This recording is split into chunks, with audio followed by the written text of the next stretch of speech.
श्री शक्ति नमः। ओम श्री शक्ति नमः। ओम श्री शक्ति नमः। राजा खनित्र की कथा।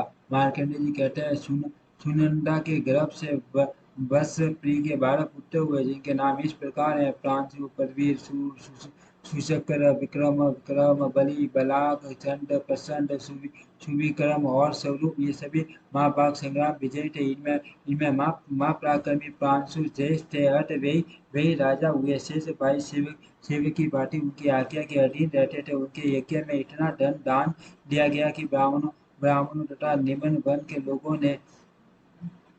लोगों ने भी राशि राशि द्रव्य छोड़ दिया। अधिक होने के कारण साठ साठ न ले जा सके। वह सभी ये द्रव्य पृथ्वी पर पड़ा रह गया, जिससे इस पृथ्वी का वसुंधरा धन धारण करने वाली नामक सार्थक हुआ। वे प्रजा का और उस पुत्रों की भांति पालन करते थे। उनके खजाने में जो धन एकत्रित होता था, उसके द्वारा उन्होंने जो लाखों यज्ञ संपन्न किए, उनकी कोई संख्या नहीं है। प्रांशु के पुत्र प्रजापति थे। प्रजापति के खनिष्ठ आदि 5 पुत्र हुए। उनमें सबसे सबसे बड़े खनिष्ठ राजा हुए। वे अपने पराक्रम के लिए विख्यात थे। खनिष्ठ बड़े ही शांत, सत्यवादी, शूरवीर, समस्त प्राणियों के हित में लगे रहने वाले, सर्वधर्म परायण, व्रत पुरुषों के सेवक, अनेक अनेक शास्त्रोक्त विद्वान विद्वान वक्ता, विनयशील, अस्त्र शस्त्रों के ज्ञाता, डींग न हाँकने वाले और सब लोगों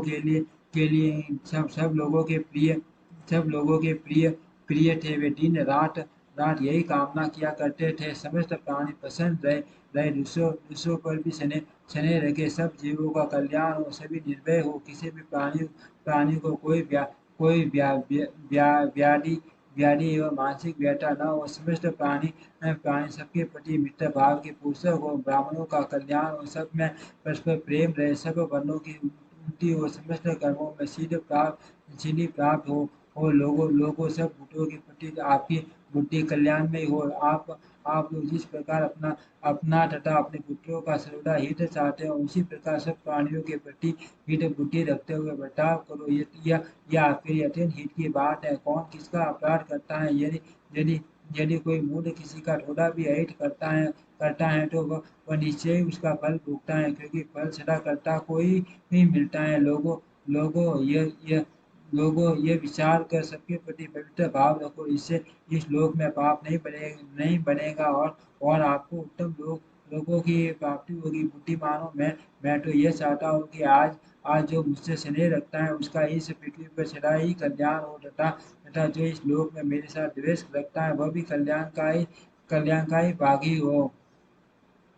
भागी बने। राजा प्रजापति के पुत्र ऐसे थे, वे समस्त संपन्न और सुंदर थे। उनके नेत्र पंचपत्र के समान सुशोभित थे। उन्होंने अपने भाइयों को प्रेम पूर्वक पटक पटक राज्यों में अभिषिक्त कर दिया और स्वयं समुद्र रचना पृथ्वी का उपभोग करने लगे। उन्होंने पूर्व दिशा में अपने भाई शौरी को, दक्षिण दिशा में उडवासु को, पश्चिम में सुनेय को और उत्तर में मारत को अभिषेक किया। उन चारों भाइयों के तथा स्वयं राजा खनित्र के भिन्न भिन्न गोत्र वाले मुनि पुरोहित हुए और वे वंश परंपरा के क्रमश मंत्री भी होते आए। उक्त चारों राजा अपने राज्य का उपभोग करने लगे। खनित्र उन सबके सम्राट थे। वे सारी पृथ्वी के स्वामी थे। महाराज खनित्र उन चारों भाइयों तथा समस्त प्रजा पर सदा पुत्रों की भांति स्नेह रखते थे। एक दिन राजा सौरीश ने उनके मंत्री विश्व देवी ने एकांत में कहा, राजन, मुझे आपसे कुछ कहना है। जिसके अधिकार में ये सारी पृथ्वी रहती है, उसी के वश में अन्य सब राजा भी रहते हैं रहते हैं। वह तो राजा होता ही है, उसके पुत्र पौत्र तथा वंश के लोग भी क्रमश राजा होते हैं। इसीलिए आप हम लोगों को साधक बनाकर अपने अपने बाप दादों के राज्य पर अधिकार कर लीजिए। हम इस लोक में ही आपको लाभ पहुंचा सकते हैं, परलोक में नहीं। राजा ने कहा, हमारे ज्येष्ठ भाई राजा हैं और हम लोगों को पुत्र की भांति प्रेम से अपनाए रखते हैं। फिर हम उनके राज्य पर किस प्रकार अधिकार जमाए जमाए जमाए। विश्व विश्ववेदी बोले, राजन आप राज्य पर अधिकार अधिकार कर लेने के बाद राजस्व धन संपत्ति के द्वारा अपने बड़े भाई की पूजा करते रहिएगा। भला राज्य प्राप्ति की इच्छा रखने वाले मनुष्यों को यह छोटे बड़े बड़ेगा भेद कैसे विश्व भेद की इस प्रकार समझाने पर सौरी ने विश्व वेदी के इस प्रकार समझाने पर सौरी ने उनकी इच्छा के अनुसार काम करने की प्रतिज्ञा की। तब मंत्री ने उनके अन्य अन्य भाइयों को भी वश में किया। फिर साम दान आदि के द्वारा उन सबके पुरोहितों को भी फोड़ लिया। फिर वे चारों पुरोहित महाराज कनिष्ठ के विरुद्ध भयंकर भयंकर पुरस्करण करने लगे। उनके आभिसारिक क्रम से चार प्रत्यय उत्पन्न हुई। वे सभी विकराल बड़े बड़े मुख वाले तथा देखने में अत्यंत भयंकर थे। उनके हाथों में भयानक एवं विशाल विशाल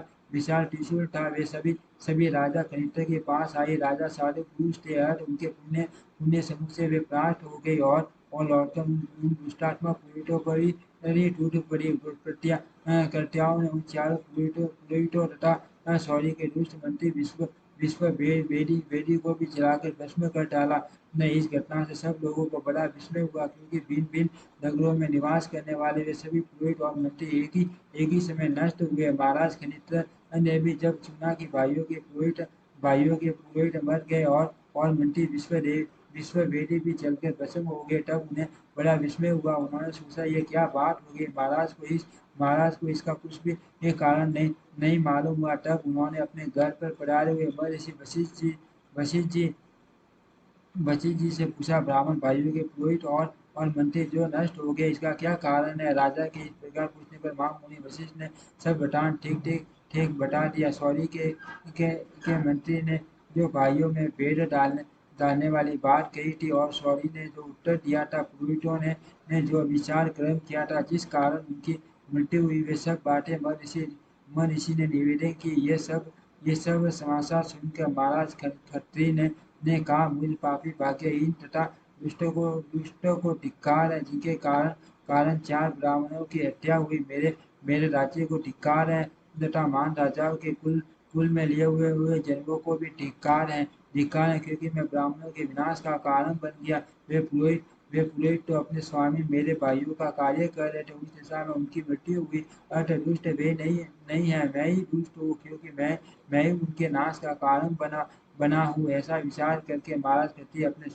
अपने शुभ नामक पुत्रों को राज्य पर अभिषेक करके तीनों पत्नियों के साथ तपस्या के लिए वन में चले गए। वे वे वानप्रस्थ के नियमों के ज्ञाता थे। अर्थ वन में जाकर उन्होंने 350 वर्षों तक घोर तपस्या की। तपस्या से शरीर को दुर्बल करके समस्त इंद्रियों को रोक कर वनवासी नरेश ने अपने प्राण त्याग दिए। इससे वे संपूर्ण कामनाओं को पूर्ण करने वाले अक्षय पुण्य लोक में गए। उनकी तीनों पत्नियां भी उन्हीं के साथ प्राण त्याग के उन्हीं की लोकों में गई। राजा कनिष्ठ का ये चरित्र सुनने और पढ़ने से मनुष्य का पाप नष्ट करने वाले का वाले अब करने वाला है।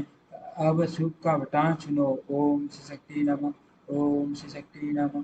ओम श्री शक्ति नमः। ओम श्री